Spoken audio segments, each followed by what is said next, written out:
Let's talk about this a little bit more in terms of Jesus' compassion on needy people that cannot help themselves.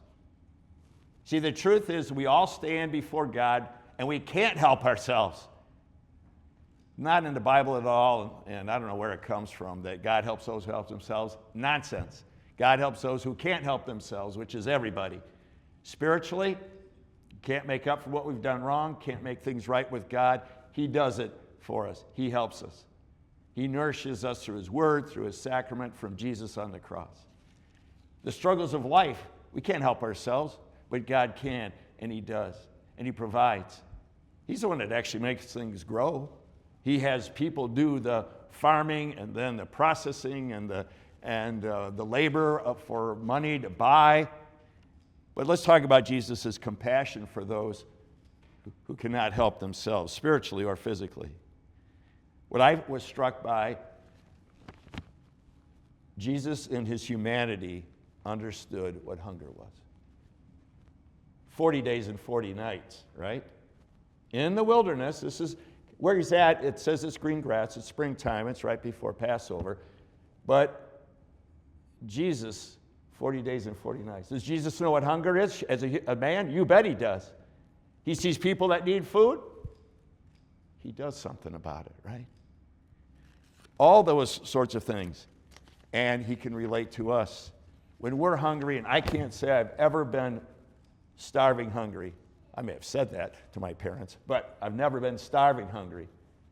I've never gone without food, but there's plenty of people that have. And He says, you go do something about that, meaning us, His people. You go do something about that, and we do. But maybe there's a bit more because there's enough food to feed everyone in the world today. But what about when we mourn?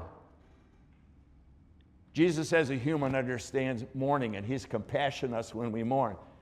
Somewhere in before He was 30, after He was 12, His dad died. Does He know what human grief is? You bet He does.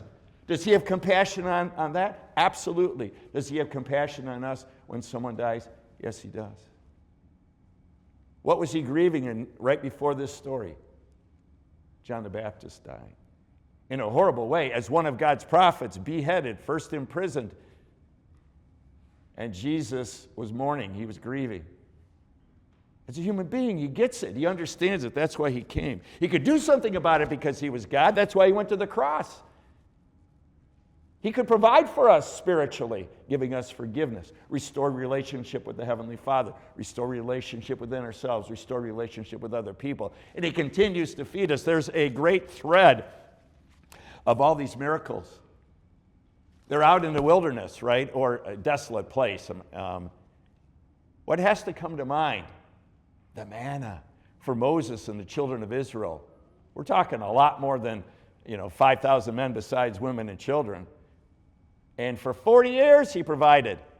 In our intro for today, it talked about the quail He gave, the manna He gave, the water He gave from the rock, and God provides.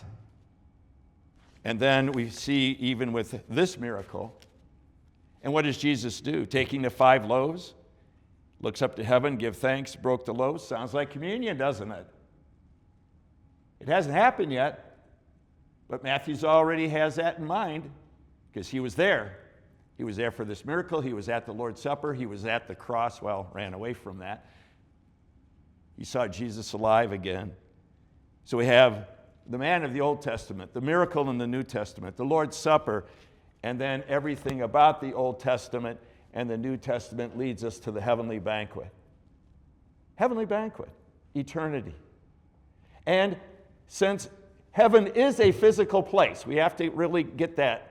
And I know I had to rethink after all the upbringing I had about heaven out there and floating around kinds of things. It is a restored heaven and earth.